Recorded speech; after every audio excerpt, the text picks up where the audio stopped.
Miranda, it's good to see you again. I kind of know about your background, but our audience might not. So please introduce yourself a little bit. Yeah, my name's Miranda Caldwell. I live in Berlin, Germany, but I'm American and I just moved here last year. So I've been in the specialty coffee industry for 23 years now. And I've mostly worked for coffee roasting companies in the US. And about a year and a half ago or so, I decided to start this company called the Coffee MBA, inspired by my MBA and kind of combining business principles with specialty coffee. And I felt like I see a gap here and I'd like to help fill that gap and help sort of bring coffee businesses up business wise, business practice wise. So that's what I'm doing now. Yeah, super That's the exciting. shortest background ever, but And how is that going? it's going well. Mhm. I've taken a lot of detours since I started this and which I think is okay, right? Like we're always all trying to figure out what are we doing? You know, what am I doing? Um and I just recently I built with my former business partner this agency that's like a consulting agency for the coffee industry, which I think is a really cool idea. But at the end of the day, I realized like, wait a second, this is not what I set out to do in the first place. And I don't know that I want to be a project manager. I Mhm. want to actually create things. I love creating things, which is kind of a problem because I just want to keep building new businesses. But right now, I'm recommitting to building a curriculum that can help educate coffee companies, particularly coffee roasting companies, on different business principles. But I don't want it to be so like airy and not tangible. I want it to be really tangible to their business. So I'm just in the past few weeks, really since SCA, like, no, I'm recommitting to that and I'm going to move forward with it.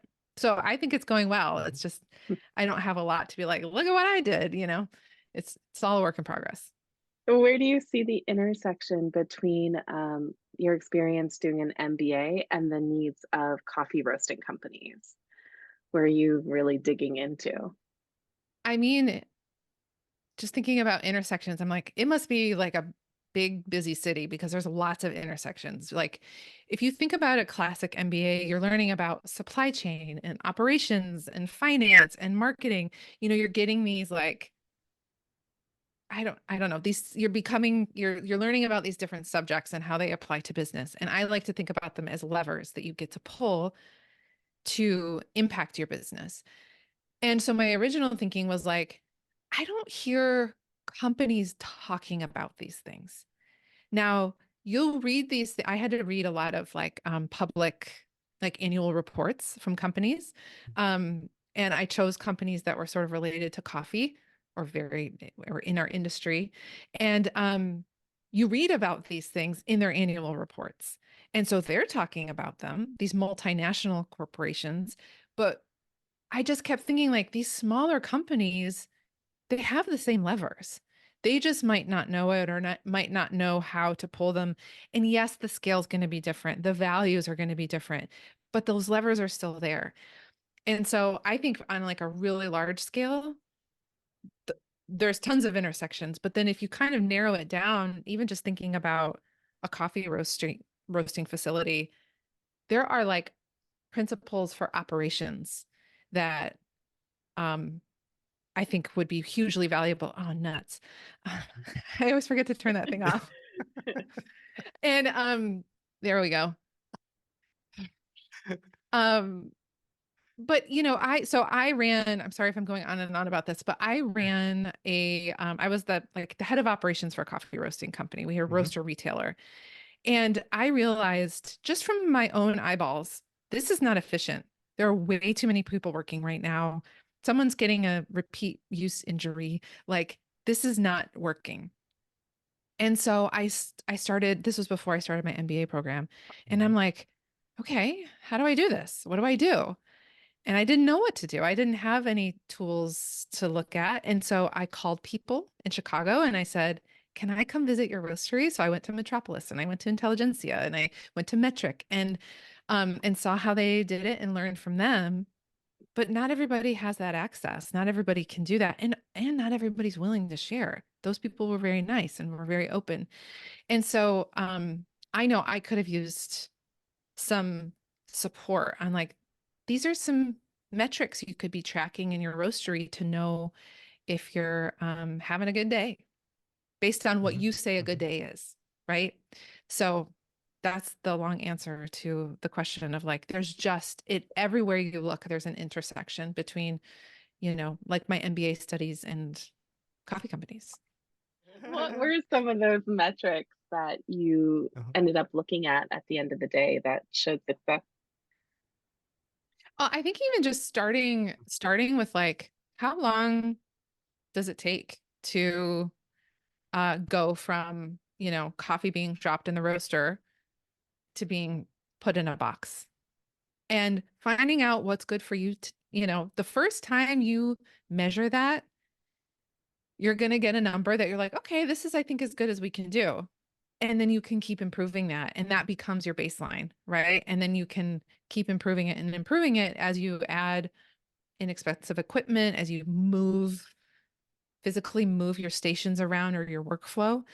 And then you can start tracking like, wow, I know for a lot of companies who are still using spreadsheets, which are brilliant, they're great, but like maybe there's a lot of time taken just figuring out how much you need to roast that day, which makes me very excited about commerce. And so, you know, like all of these, thinking about it, it's about taking a step back, taking a moment and saying, what am I dealing with here? How many bags should we be able to label in an hour?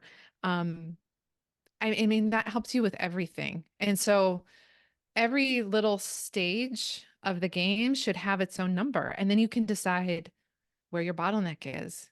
You know, a lot of times the bottleneck is the actual roasting of the coffee, especially at like smaller places, because you can only do so many kilos at a time. And so, okay, so we chain the whole operation to that bottleneck and we say, you know, roasting gets its special roast, you know, this is why roasters come in so early, right? Is so they can get a head start. So being thoughtful about and being curious, I guess, is really the key, not thoughtful of like, how many can we do in a day? What does that take? How fast is that person versus that person? Yeah. And then measuring against yourself, because that's all you really can do. That's so I have so many thoughts. Well, one is kind of circling back a little bit to what you said in terms of curriculum. So is this more like a school? Will you establish like a school for roasters and they just go module ABC and then you know what to do? Or how can I look at this? Good question. It is a work in progress, Norbert, and I'm figuring that out as I go, but I actually want to be as agile as I can in this process and say, I have a hypothesis, and I've just been reaching out to people to chat with, to ask them, you know, what would really move the needle for you if you had learned this 10 years ago, or if you knew it now, or your team knew it, or whatever, to get some input and know where to start. But then I just want to build the thing and test it and get feedback and keep iterating from there. And the way I'm envisioning that today is like in-person workshops. One thing I've learned in the last, I don't know, 6 months or so, I think we really like being together, you know, especially post-COVID and just our industry in general. Like we like being in the same room. And my original thought for the Coffee MBA was that it would be all online. And I just think that that's not it. Maybe someday, but not initially. And so I envision that like maybe there'll be some pre-work that you could do online. Then you show up to the workshop, really dig in. And then afterwards, I'd really like there to be an assignment so that we have skin in the game and we can walk away and say, I did that and I worked for that. And say, now I don't know that there'll be certification, but like I took this course so that, you know, I as like a roastery operations manager can, you know, track the KPIs of my team or whatever it ends up being. You know, that's where I'm at today. But I reserve the right to change that tomorrow. Yeah, of course. And I think when you said you pivoted already, I mean, as a founder, that is your bread and butter. You pivot all the time, and that's required and necessary. And I think that's also the fun in it. So um, I think I that's agree. good. Now, I'm curious about the human element, because you speak very like from an industrial point of view. And not that I dislike it, but I would like to see how can people who said, well, you know, we show up in the morning, we do our thing, we feel good about it, we go home, it's fine. Either what needs to be the motivation to actually get into the game with you, or what can be like implications. And I heard a good one already with repeat injuries. I think that's not a cool thing to create by not being mindful or not being set up the right way. But I let you answer. So Yeah, I mean, I've had mixed experiences with this in roasteries. So like some people on the team, they take pride in their work and they want to see the thing that they're working on work better, right? Like some of us have that feeling of like, let's make this more efficient. It's almost like a competition. Like, let's get there. And I think a lot of us react to that, where at the end of the day, we can review our day and say, how did we do today? Wow, we should have ended at, 4 o'clock, but we actually ended at 3 o'clock. What did we do that like crushed it and that got us there and bought us that extra hour? And then the team feels ownership to say, oh, I think it was X, Y, or Z, like problem solving and being in it. But I've also heard the opposite when talking to people. Actually, here in Berlin, I was talking to someone about how he's like, my team just wants to show up and go home. Like, they don't want to get involved. They don't want to have a future in coffee. They just want to show up and go home. And so, I mean, obviously, the motivating factor, I think, is going to have to come from leadership to say, like, we actually need to become more profitable, because it is ultimately ends up being about profitability, right?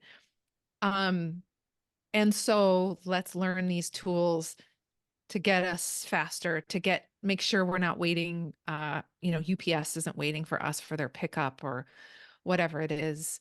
But I think it's all human, to me.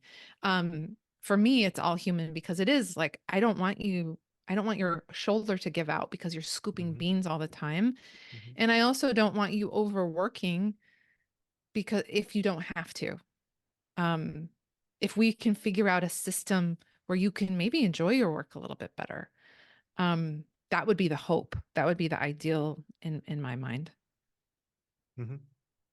We think about that quite a lot and hard, and especially in the beginning, where basically a software helps you with your roasting, and it's like, oh, are my skills not good enough anymore? It's like, no, we want to help you to actually improve on your skills if you wanted to, but you don't have to. And so I think there's always elements, and at the same time, I really think we need to think quite hard about that element, because it's all we have. So I'm deeply of that viewpoint that all we have is humans, and how can we create our lives in the best possible way, and make, as you say, make life and make work enjoyable, or make it easier. And maybe there's now a focus can be on something else, right? So a lot of busy work sometimes keeps us from pushing into other directions, or fulfilling other things. But it's also a challenge, right? It's change. It is getting more efficient is not always now you cut 1 hour of my paid work, right? It's like, let's not do that. But if you feel like that hour can be used differently, or your work becomes more valuable, so it's all made, like, kind of balances out. Those are just my thoughts. I mean, it's very wild. Yeah, no, I really appreciate you bringing that to the table, because I think it's important, and it's something that I assume in my head, but I don't always communicate, right? And so it's helpful for me to be asked to communicate that, because I think about, well, if we saved an hour, I know that a lot of roasteries don't sweep their floor, right? And they don't have time to sweep their floor, because I'm not going to let you go into overtime just so that the floor can be swept. And so can we use that time more wisely and upskill in that time? Like doing roaster maintenance, a lot of people don't know how to do that. If there's interest, can we start doing roaster maintenance and learning about the equipment? Or if there's interest in other areas, I think to me, it breeds opportunity for people, as long as there's coaching, leadership, which is a whole other segment that I would love to dip into it with the Coffee MBA at some point. But it's like, as long as that's intact, to me, it brings more opportunity. But there's always going to be people who fight it. Yeah, And I think listening, and I think listening to those voices are really helpful. Yeah. Based off of the conversations that you've had with clients and folks in the industry, what have you learned about where some of the gaps are? Like, hey, we could be sweeping our floors, or we should really be doing roaster maintenance so that there's not a fire. Yeah, those are big ones. It's like the thing I keep kind of coming back to is how overworked people feel. Doesn't matter if they actually are or not, but there's this feeling of like, and I will say working in a roastery is intense. On one hand, it's good because you have like a finish line every day that you're working towards, and you're like, I got to get the box, on the truck. Like that feels good. Or it feels really monotonous, right? And uninspiring. And so I think that managing that vibe, it's like the vibe check there is a gap. It's hard. And I think that sometimes there can be in leadership a lack of sort of empathy for the grind of that, and just being stuck in the weeds. You're just stuck in the weeds all the time. And so expectations are often high when ability to meet those expectations is low. And so I think efficiency is a big one, of like really mapping that out and being clear on how efficient you could actually be with your space. I heard about years ago a woman talking about how she's 5'2" and she's a roaster, and how can we build a roasting facility so that she can operate it alone. Thinking about those things of like shift, it's almost like you have to keep shifting perspectives in order to see, okay, what does this person see it like from their perspective, and this person. And I think as you do that, you start spotting these little bits of like, what it's like to work there. And I know this is like a very esoteric, vague answer to your question, but then at the end of the day, there's cleanliness, there's maintenance, there's workflow, there's even understanding KPIs and measuring, there's data. There's like I think in our industry, there's a real lack of like a culture of data and understanding data and using it, knowing how to use it. So I think getting familiar and comfortable with numbers and what they mean, and using the tools that you have, like a lot of people have software that they don't actually use to its full capability. I know when I worked with Cropster at roasteries, it was like, I know that I'm not fully like, I don't have my arms wrapped around this thing, and I wish I could, but I'm busy, right? So there's a lot of that. I hope that answers your question. Totally. Yeah. I think it is very multi-layered and complex. I was just spinning a little bit this idea of like those life cycles or those growing cycles in a roastery. And one thing in my head was I was living near an Austrian bakery in the US, and they had fantastic cakes, and so I went there to get to get my fix. And then I always was wondering, well, it's such a quality product that they could have probably 5 outlets, so they could have maybe 50 outlets. But the guy was totally reluctant. It's like, no, I have one outlet. I make, I don't know how many, 50 or 100 or whatever cakes it was a day. They were there until they were gone. And every day they were gone.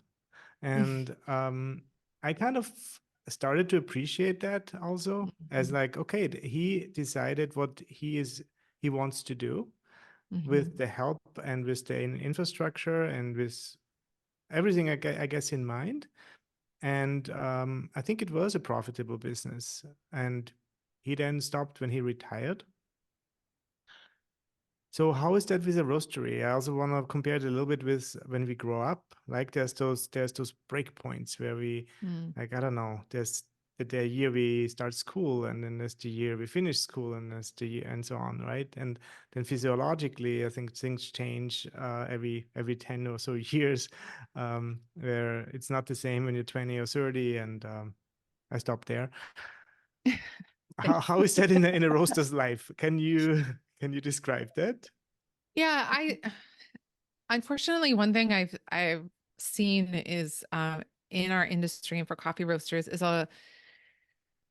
we're not starting our business necessarily with the awareness of knowing whether of like what we want. I think a lot of us as humans really struggle to clarify what we want. I mean, I'm one of them, right? And I can tell you what I want to eat right now, but that's like the extent of it. And I think we would be well served if we went into business and said, do I want a lifestyle business or do I want a growth business? And it's really difficult to have both. And I would say that a lifestyle business is completely possible, especially if you're a roaster retailer and you have a coffee shop and you have a roasting facility. Maybe you have a few local wholesale customers.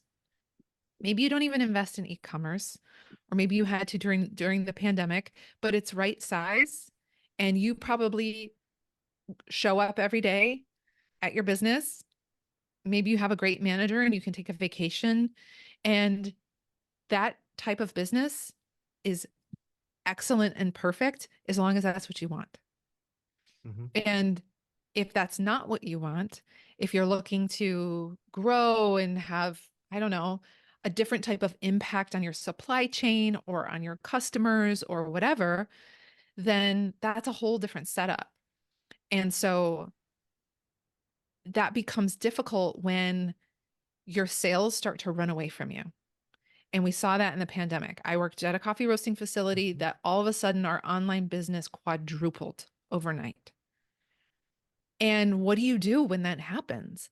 A lot of people just follow the energy and like do what they can to survive to get those orders out the door. Because that's ultimately what you need to do, right? It's like you have a thing to deal with today and you deal with that thing. It's really hard to take a step back and go, do I want this? Can I shut orders off? I mean, in the pandemic, it's different because that was a whole like giant question mark on what was even going to happen to the world in our businesses. But, I would urge people to even if you've been in business for 10, 15 years, you can still reconsider that today and say, well, what do I want this to look like? And then start making choices to either say, no, what I make today is sold out and that's all I'm making, like with your cakes, which I love that. Or I create a plan, a scaling plan, and then that really impacts your operations, that impacts your business operations, not just your roastery operations, your marketing, your sales. I mean, then that has a big impact on everything. I forget the original question about that, but those are like, I think that already clarified one part, and the other part was more like once you, let's say you are in that growth business, you decided to not do a lifestyle business, you want to grow this, and there's different stages, which I feel like so you have to power through. You need more capital. You need to change your 6 kilo machine to a 15 or 25 or 50 or I don't know. So a little bit your insight would be very cool. And just to see, can you define those kind of breakpoints? Are they? I wish I could. I don't No? know. I'd have to really think about that deeply, but like, I think it depends. It depends on how you were set up in the first place, right? Mhm. Because if you started on, a tiny machine, you're going to have to upgrade pretty quickly depending on how your growth looks. But I think if you are on a growth plan, staying ahead of that growth is wise, like have a plan for what the next phase is going to look like before you hit that phase. So is that you need, and if you're tracking your data in your roastery, then you know where your bottleneck is. And you know that, like, say it's the roasting machine. Okay. So I know that's the first thing I'm going to have to change when I start to grow. So I'm going to have, X thousands of dollars ready to make that change, not just to buy the machine, but to implement it. It takes time, right? Like, think about like what in my world we like to say, play the tape all the way through. Mhm. So play the tape and think about, okay, then what happens next? Well, then what happens next? Well, then, and try to stay ahead of yourself, because otherwise, um, you'll suddenly find yourself in that reactive state again. I mean, you're always reacting, right? It's business. It's like this constant, like you said, the pivoting. But I think if you can have a sense for what's next, then you won't have so many surprises or get yourself into a weird spot of like financing that doesn't actually work for you, or team revolt because they feel overworked and under, appreciated, or whatever that is. Those are some of the things that can happen That was in those exactly my transitions. next point. I mean, with Mhm. machinery, I think that's easier to plan, at least for a more technically mindseted person like me, because those are things you can calculate, Mhm. capacities and how many hours and those things. But then there's the human element again. Mhm. There is the employees, and employee management is actually very important. As you just said, you don't want them to be unhappy. You need them, Yeah. and also you can create something really wonderful if you take care of your culture and invest in that. But it's a very again conscious decision, Mhm. and if it stays with one person, which is like, oh, the owner manages, and then suddenly there's 10, there's 20, there's 30. I mean, you're dying basically. Yes, and this is where the like having a strong, whatever you want to call it, a North Star, a mission, a vision, whatever that is, of like, this is where we're going, Mhm. so that can always be communicated. Like, it should never be a surprise to your team that you want to grow, right? Like, they need to know what they're signing up for so that we're all moving in that direction. Is that perfect? No. You're still going to have to like show leadership, engage with your team. But if you can just, like, I've worked at companies, well, one that where the mission, core values, vision, the North Star were so crystal clear. I could recite them for you right now. We all knew what we were doing, you know? And I loved that. Now, I'm also a person who went to business school. So like maybe I'm not like everyone else in our industry, but it was helpful for me because I was never questioning what decision to make, Mhm. because I had to Mhm. make decisions. I was, a leader at the business, and I knew, okay, well, this is what we do. This is what we're going for. So this is the decision I should make. And I love that clarity. And I think that if we know we want to grow, we should be communicating that with our team all the time. This isn't like when you're hired, you learn about it. It's like, no, no, no. This is a part of the culture. And is this something where you define that growth and say, well, we are growing up to 2 million pounds, Yeah. and then that's our goal for now. Yeah. And then 2 million we celebrate and we define the next goal or not. Yes. And I love having it broken down like year by year. So Mhm. maybe in 10 years, our big, hairy, audacious goal is to have, roast 10, 10, 20, whatever million pounds. And then, okay, if we're gonna reach that goal, let's work backwards. What does that mean we have to reach in 5 years and in 1 year? And, like, work your way back so that this quarter, I know how I'm contributing to that 10-year vision. Um, it might sound really rigid and structured, but like, that's how we make progress, is one, goal at a time, one decision at a time, and one step at a time. Mm-hmm. With those tangible growth goals, is there subsequent like culture goals of like how you're both helping the employees reach those larger goals, whether it's through With, like a change in values or I mean, if I understand what you're asking, like, I mean, that's what leadership is for, right? Is to rally the team to get excited to meet those goals. But I think people can only get excited to meet those goals if they have goals that they've identified for themselves. I'm talking careers, right? So like Mm-hmm. someone who's a production assistant, I remember at Intelligentsia them saying like all of our production assistants work in band or are in bands in Chicago. So they play music at night and they come in and work the floor in the morning and like that's their lifestyle. So these aren't necessarily people who are like, I have a career goal in coffee. It's like, no, they probably have career goals in music, and that's okay. And that's a whole other type of motivation, right? That you need to know how to bring out in a team. But for people who want to make this a career, like I think we all want to know that we're working towards something personally and personal development and career development. And so I think that that would be a separate mission that like a leader could take on with their team. Um, Ideally, it fits within the goals of the business, but it doesn't always. I've had people that have reported to me, and I'm like, I don't think you're here for long because this is what you want, and we're going to get you as close to that as we can here, but you're going to outgrow this place, or you know what I mean? Like that's a real thing. yeah, I don't I know. just Is that any what you were talking about? yeah, I just feel like going back to like traditional MBA classes, I don't feel like a lot of coffee shop owners are like, oh, I want to grow, so let's talk about change management theory.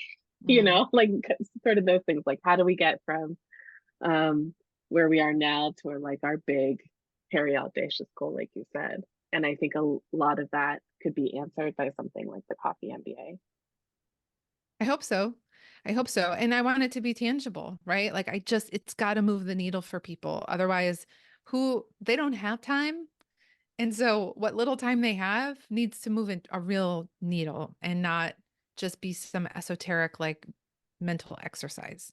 So that's my goal is like and what I need is like people to tell me what they need.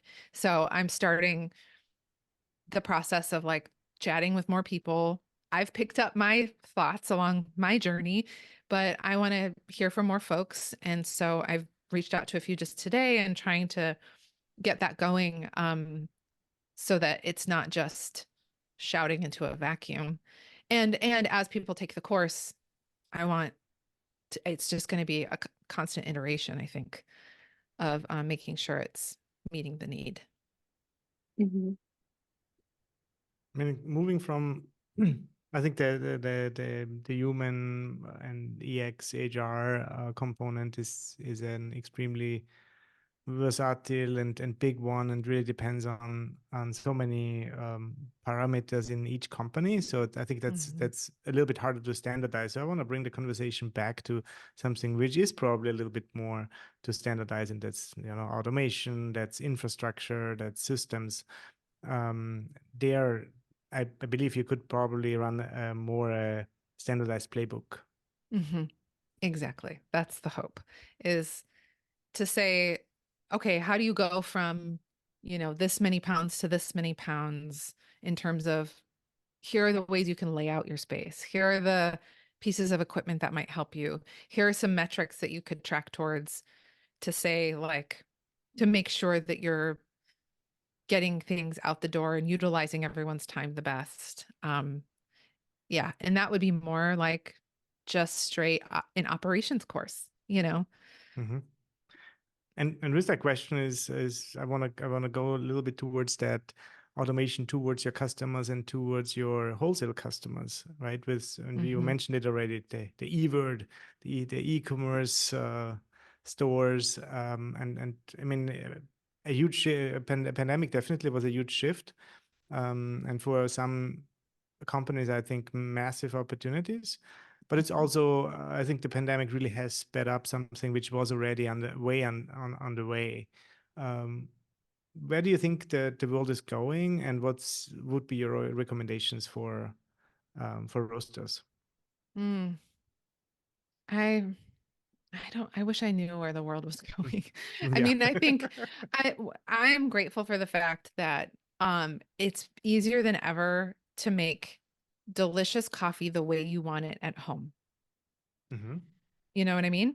I have like an incredible espresso machine that is really easy to use, and I can order my beans from Five Elephant to just come to me on repeat, and I don't have to lift a finger. Like that is really easy. And I Well, it's think easy that, for you because you have a child who does it. I saw it on Instagram. Sorry. yeah, my 4-year-old just makes coffee for me all the time. He is. That's He's awesome. great. He wants to be a baker. He wants to cook. And I'm like, you do it for me, please. Um, child labor around here. Yes.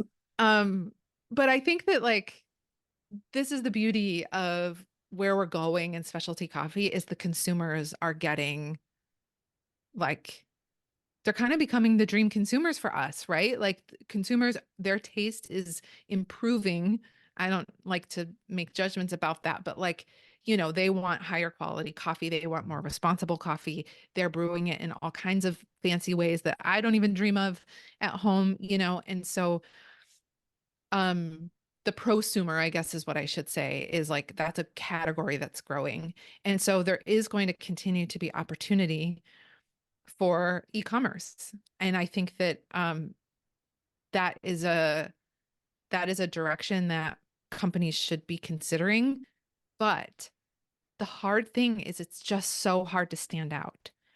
And if you don't have a strong customer base already, like I order on repeat from Five Elephant, but there's a cafe around the corner. So I'm their customer on multiple levels. So if you're expecting to just put up a website and like pray for the best, who's going to find that and how? And so again, playing the tape all the way through. What is the customer journey? How do people find me and become a customer of mine? And how am I incentivizing them to come to me instead of picking it up at the grocery store when they go? Or can they also find me there? Um, I guess to speak to it a little bit more specifically is like consumers want to find your awesome coffee in more places.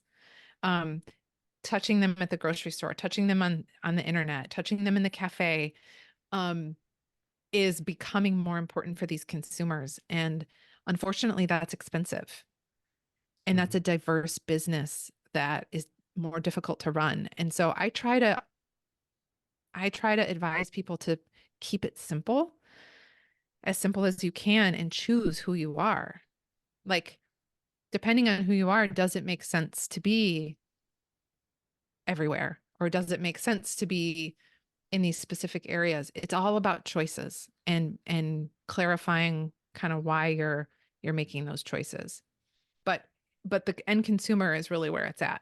And so being in a position where you can serve them, however that looks, is the key. I mean, from a consumer perspective, I think having your website, at least with like what's your opening hours, what's your general products, where you're located, and then hopefully a small online store. And Mm-hmm.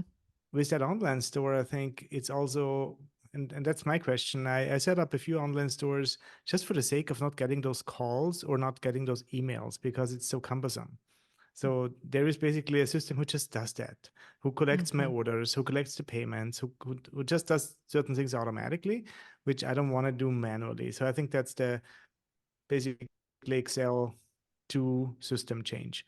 Um, I don't know. That would be my my thought. That's the time when when you feel like bored with all those emails, or where you have to hire 3 people to just manually sift through Yeah. everything, and then every 300th order is dropped because of some mistake or a spam filter or some, who knows.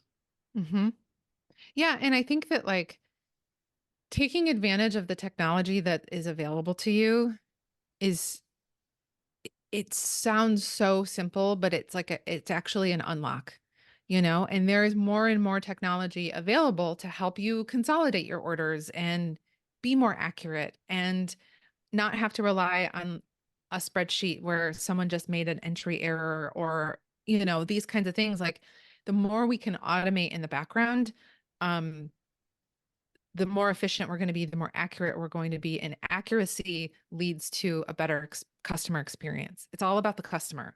Even if if it's a wholesale customer, it's still all about that customer and getting that experience right. And I mean, there's even like text to order options now. There's just so many things available. I'm a big user of ChatGPT. It's like my second brain. And, just using what's available, it's like I don't know. It's shocking to me how many people don't take that leap or don't take the time to learn it and I know you don't have the time to learn it. I get it. But like, these are little opportunities that we can pick up on to improve how customers see us, because someone's going to be better at it than us and someone's going to be worse at it than us. And what these little things we can do to stand out really help. I think that's part of why we're here in this podcast, and hopefully some people listen to also encourage, right? Say, well, take the time to get into certain technologies. You will see it's not as complex, or at least up to certain levels. And then again, also one has to be very fair. Certain things are, and e-commerce, I think, is, it's not trivial. Right, to set up the stores. That's a good way of putting it. It implies SKUs. It's like, what is an SKU? And how do I set those up? Right? There's websites over websites. There's YouTube videos without end. But what's the right video to watch? Who's the right person to contact? Of course, do I want to pay Miranda? Do I don't want to? Can I? I don't know. All those questions. So I think my general vote is always, well, engage and continuously move forward. But I see it in my own or in our own company. And sometimes it's just, after the 200th tool, how many more tools can we have? Right. The tech stack is huge. Yeah, no, I totally agree with that. But I think I love what you're saying about, like, again, knowing the levers to pull, playing the tape all the way through. Am I consciously choosing to have a wholesale business, or am I just, someone wants to buy coffee from me, and so fine, I'll start a wholesale business. Like, play the tape through and figure out what that means. Like, what energy has to be put there now? Do you have to hire for that energy? And decide, is that a business I want to run? I didn't do that. I created a whole cool thing with a nice website for this consulting agency without taking a moment to say, is this a business I want to run? Like, come on, so we do it all the time, but pivoting, like, like, could I have saved myself some energy and like heartache? Yes, I could have. And so I think coffee roasters could do the same, to say, like, e-commerce, what do I know about this business? Anything? Okay. Yes, great. You know what to do, run. No? Okay, who's going to help you do it? And what are the implications of making that choice? Well, I mean, I circle back to the KPI, right? To the key performance indicators we have earlier mentioned. Like, what is that indicator? And is my goal to, I don't know, and that's also a little bit of a question to you, Miranda, like, how many orders should I get through my online channel, either for wholesale or retail, to make it worth my while, to make it worth the systems change, and to make it worth the investment? And maybe I need to draw a plan. And if I feel like, well, those 35 orders I get every month, pretty consistent, is not cutting it, I'd rather lose that channel. Yes. And I wish that there was a cut and dry answer to that. But it's like, how big is your roastery? What are your overall sales? Like, that just breeds more questions. But whoever the owner, manager, whoever is, can do exactly what you just did and say, okay, it's back to the curiosity. Is this working for me? And how would I know if it's working for me? What are the measures? And I think that that's where we get a little bit afraid. Like, we don't want our work boiled down to like a scorecard, but sometimes that helps to know where you're at. Losing is okay because then you know what to change, right? Like, I'm all about like admit your failures, know your failures, accept them, because that's information, that's data. It's helping you know what to do, even if it's just directional and not specific. So I think having those conversations internally is huge. Is this the end of creativity and spontaneity? Being spontaneous? I don't even know the word. No, I'm a Sagittarius rising. I will be spontaneous for the rest of my days. You know, like, I married someone after knowing them for no time. Like, that's like, I will keep living like that, but there's got to be balance.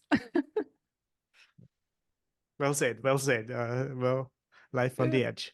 Yes. Take a vacation. Let that be your spontaneity. Right. And here's how you actually pronounce that word. Thank you for that. Yeah. Well, we always like to look a little bit into the future. You just said, well, I don't know the future, but we still want to do it. Also with you, where do you see the journey going with specialty, with coffee, with education? Any indicators you want to give us? I don't think specialty coffee is going anywhere as an industry. I think the crop is another story. That is not my expertise, but I think that we will continue to fragment, but I don't think it's fragmentation. I think it's diversity. I think we will diversify. More of us will be included here. And I love that. But as that happens, I just urge folks to be thoughtful about where they're at in the industry and what they want to build in the industry, because I've made that mistake, right? And I think the more kind of self-reflection we can infuse into it, the more thoughtful we can be, the more we can build something that has real impact. And I just want to encourage people to innovate, because I've said this before, and I feel like we're reaching the ceiling of what consumers will pay for whole bean coffee in a bag. And I would love to see more innovation around that. It doesn't have to be packed in plastic. It doesn't have to be terrible for the environment. Do I know what it is? No, but I want people to be thinking about what we're delivering to consumers to get that price up. You know, like, what are the levers that we can pull to increase willingness to pay and in consumers? And I think our competitors, or whatever you want to call them, the Nestle's and the Keurigs and all of that, the Nespressos, they have figured it out. Whether you agree with what they're doing or not, their consumers are paying a heck of a lot more for coffee than ours. And so I think that there's something there. And as we get more diverse as an industry, I hope that more minds and different types of minds are thinking about this problem. Because it's been a little myopic for my 23 years, and I would like to see it, have more. I just keep thinking about having more eyeballs, because I'm reading Percy Jackson with my daughter in Greek mythology, like this beast with all these eyeballs, looking in all these different directions. So, yeah. Well, as we wrap up today, what is one piece of advice you can give folks who are hoping to grow? Just, I know I said it already a million times, but play the tape all the way through. Take a minute, take a week, sit, be quiet, be still, think about it, meditate, like really feel into, do I want this? And if yes, what does that look like? And is there a limit to that yes? And if no, what does that look like? And just build, because that's how you will be sustainable, is if you build something that is truly in line with who you are and what you want for the world and for yourself. And I think if we all did that, we'd all benefit from each other's peace. Yeah. Well, I guess to wrap up, where can people find you and reach out to learn more about the Coffee MBA, Miranda? Yeah. Thank you so much for having me. And you can find me at thecoffeemba.co. I also am, because I can't stop making businesses, spinning off lots of other projects. I have one coming that's the gumshoe research for people to research and ask their customers what they want. And also usefulcreatures.co is just sort of holding a space to hold my creative inclinations and projects. So, but you can also just find me on LinkedIn. I'm all over LinkedIn. That's true. I saw it. Yeah. Very cool. I appreciate all your time, all your good thoughts, all the collaboration we have and do. And I mean, I'm just thinking there would be a whole new episode maybe about sustainability, but that's something to decide on a later point. For now, thank you so very much. And Thank you. yeah, have a good rest of your day. Thank you so much for having me.